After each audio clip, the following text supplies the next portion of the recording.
The iPhone Air represents the first major shakeup to the iPhone family in years. The Air replaces the iPhone 16 Plus in Apple's lineup, but it really stands on its own as a completely new device. In fact, the iPhone Air really feels like a blueprint for the future as Apple nears the 20th anniversary of the original iPhone. Measuring 5.6mm, the iPhone Air is the thinnest phone in the world that's not a foldable, and yet it feels very sturdy thanks to its titanium frame. I have literally tried to bend and break this handset and it stayed intact. The Air doesn't skimp on performance either, packing an A19 Pro chip for playing demanding games and taking advantage of Apple intelligence. So what's the catch with this super slim Air? There's only a single camera, and while the battery life is pretty solid for something this size, you get less endurance versus the iPhone 17 Pro models. But it might still be the best phone for you, depending on what you are looking for. Here is the pros and cons in my full iPhone Air review. The iPhone Air starts at $1,000 for 256GB of storage. That's $100 more than the iPhone 16 Plus, but Apple is betting that you will be willing to pay a premium for a phone that's this slim and portable.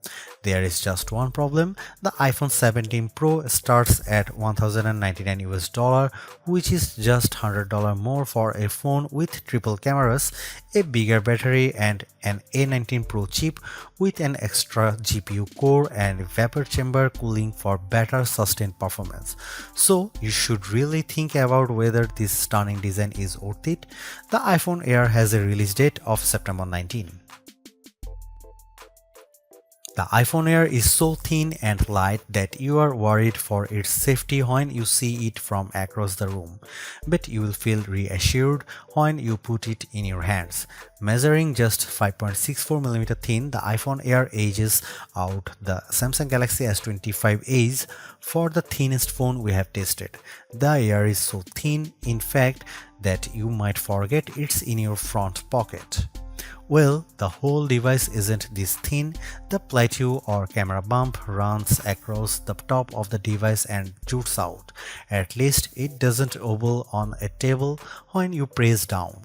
Apple purposely crammed all the major components into this area to make room for a larger battery down below. The iPhone Air comes in sky blue, cloud white, light gold, and black. Frankly, the black color makes the design look cheap and not as thin. I preferred the sky blue model I tested, which does a better job of showing off the Air's thin profile. Some have complained that the titanium frame is too shiny, but I don't agree. If you are worried about the durability for a phone this thin, I think you can rest easy. I saw a demo that simulated a band with 130 pounds of force and the iPhone Air shrugged it off. To further fortify the iPhone Air, Apple equipped the phone with a Ceramic Shield 2 display with 3x the scratch resistance of the previous technology and the Ceramic Shield back that's 4x more crack resistant than glass. It is worth noting that the iPhone Air has a single speaker integrated into the earpieces compared to dual speakers for the iPhone 17 and 17 Pro series. During my testing, the Air's speakers got plenty loud when listening to Apple Music, but it did sound tiny at max volume. Some have shared in our YouTube interview with Apple on the iPhone Air that they wish that this phone came in a mini size. I say there is no need, you get the best of both worlds with this device, a large 6.5-inch display in a very pocket-friendly size. And it's a pretty damn good ProMotion screen too, with a rated maximum outdoor brightness of 3000 nits, a 1 to 120Hz refresh rate, and anti-reflection tech built in. Outdoors, I put the iPhone Air up against the Galaxy S25 Edge, playing the same Begonia trailer, and Emma's tone looked brighter, plus there was less glare.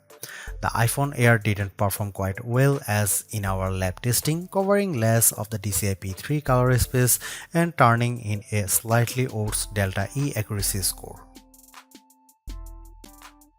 The iPhone Air features a single 48 megapixel fusion camera with 2x optical quality zoom. No telephoto, no ultra-wide, but it is a pretty strong performer based on my testing. Just don't expect much more from the 10x digital zoom. The iPhone Air does bring some cool new camera features to the table that are also available on the iPhone 17, 17 Pro and 17 Pro Max. This includes an 18 megapixel center stage front camera that leverages a square sensor to let you shoot landscape selfies without having to flip the phone in your hand. Here are some camera samples of the new iPhone Air.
Packing an A19 Pro chip, the iPhone Air promises Pro-like performance in a very skinny frame. And I say Pro-like because you are limited to 5 GPU cores compared to 6 for the iPhone 17 Pro and Pro Max. I enjoyed smooth performance when playing Destiny Rising, double jumping and using my grenade launcher on multiple enemies while enjoying crisp graphics. I only noticed a drop frame here and there versus the iPhone 17 Pro Max. Speaking of twice, the iPhone Air having one less GPU core does impact benchmark scores. It reached 29.5 FPS in the demanding 3D Mark Solar Bay Unlimited graphics test compared to 46.6 FPS for the iPhone 17 Pro Max. The Galaxy S25 Edge also turned in a higher frame rate.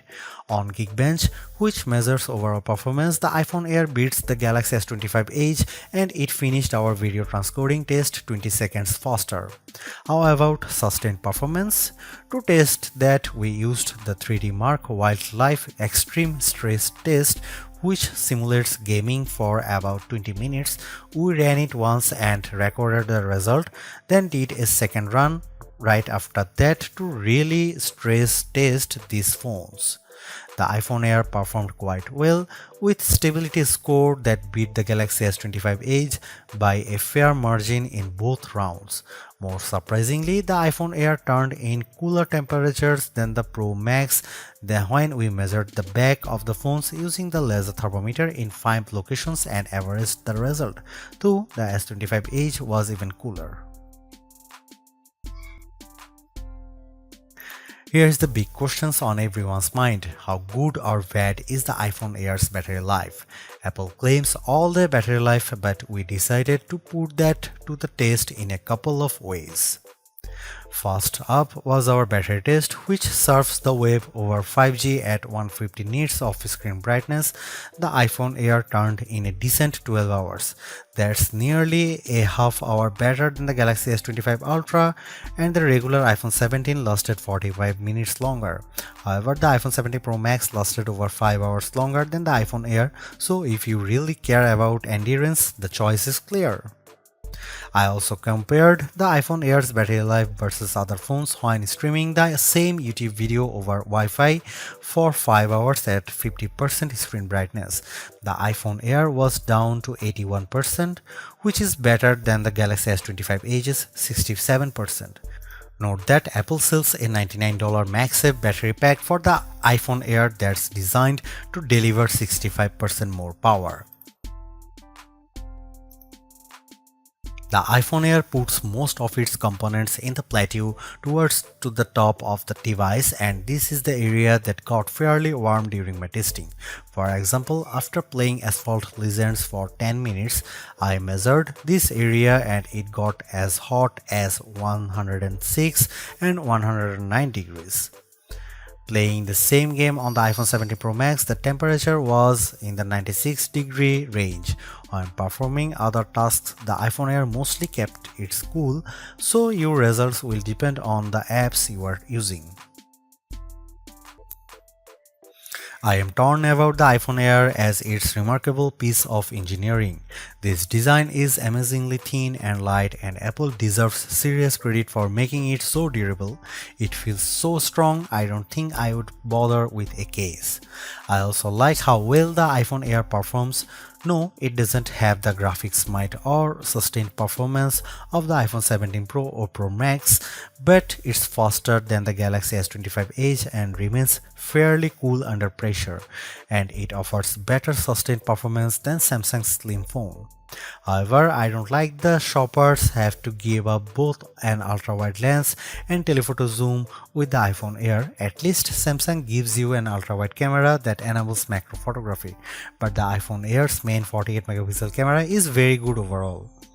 Apple left some other features on the cutting room floor as well, as such as fast charging and cinematic mode for video, so sometimes the Air feels more like an iPhone Lite.